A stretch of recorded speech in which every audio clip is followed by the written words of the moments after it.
بسم اللہ الرحمن الرحیم یا ودود و صلی علی سیدنا محمد و آلہ و صحابہ انکا رحیم ودود۔ السلام علیکم ورحمۃ اللہ وبرکاتہ۔ میں آپ کے سامنے حضور پرنور حضرت فضل شاہ صاحب قطب دو عالم المعروف سائیں نور والے رحمۃ اللہ تعالی علیہ آپ کے ملفوظات اور ارشادات پیش کر رہا ہوں۔ اگر بیان کرنے میں کوئی بھول ہو جائے تو میں اس کے لیے پیشگی معافی چاہتا ہوں۔ مرشد من فضل شاہ فاضلی قطب دو عالم بود کامل ولی۔ نعمت قدم بوسی میسر آئی، گفتگو مقربین مقبولین بارگاہ ازدی کے بارے میں ہونے لگی۔ ارشاد فرمایا، صلحاء و عباد مخلصین، اہل حق، صاحب مقام، شاہد اور اولیاء اللہ سب اللہ تعالیٰ اور اس کے محبوب صلی اللہ علیہ وسلم کے محبین کے اسماء پاک ہیں۔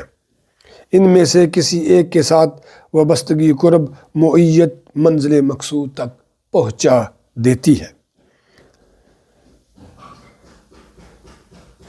صالحین کی پہچان یہ ہے کہ وہ سائل کو پوچھ کر دیتے ہیں اور ان کی کیا حاجت ہے۔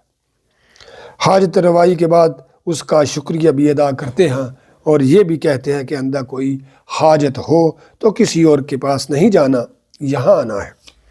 عباد مخلصین وہ لوگ ہیں جن سے محبت انسان کو شک سے پاک کر دیتی ہے اور حق الیقین ہونے پر شاہد بننے کا مقام آ جاتا ہے۔ اہل حق وہ ہیں جن کا حال ان کے قول پر شاہد ہو۔ ان کے پہچاننے کی دو اسانید ہیں، ایک یہ کہ وہ اللہ تعالیٰ اور اس کے رسول مقبول صلی اللہ علیہ وآلہ وسلم پر ایمان رکھتے اور ان کی اطاعت و اتباع کرتے ہیں، اور دوسری یہ کہ وہ قرآن پاک کے عامل ہوتے ہیں۔ جو شخص اہل حق کی اتباع نہیں کرتا ظن گمان میں مبتلا ہو جاتا ہے۔ اہل حق سے محبت کا ثبوت یہ ہے کہ ان سے سچی محبت ہو۔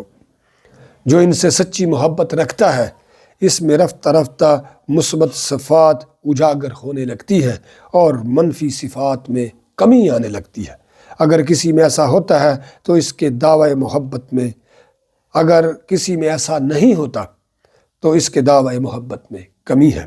صاحبو، جو شخص محبت کے مقام، جو شخص صاحب حق کے پیچھے رہتا ہے اس سے تقدم نہیں کرتا، حفاظت میں رہتا ہے۔ صاحب مقام وہ لوگ ہیں جو دوسروں کو بھی مقام عطا کر سکتے ہیں۔ شاہد کا مرتبہ اسے ملتا ہے جو اللہ تبارک تعالیٰ اور اس کے محبوب صلی اللہ علیہ وآلہ وسلم کی اطاعت و اتباع کرے۔ شاہدین کی جماعت ہے جو تا قیامت قائم رہے گی۔ جس کا دنیا میں کوئی شاہد نہ ہو اس کی آخرت میں بھی شفاعت نہیں۔ شفاعت یہ ہے کہ شاہد کہے، اے رب العالمین، اس شخص سے کمی پیشی ضرور ہوئی ہے لیکن بے علمی سے تو اسے معاف فرما دے۔ اللہ تبارک تعالیٰ اسے معاف فرما دے گا۔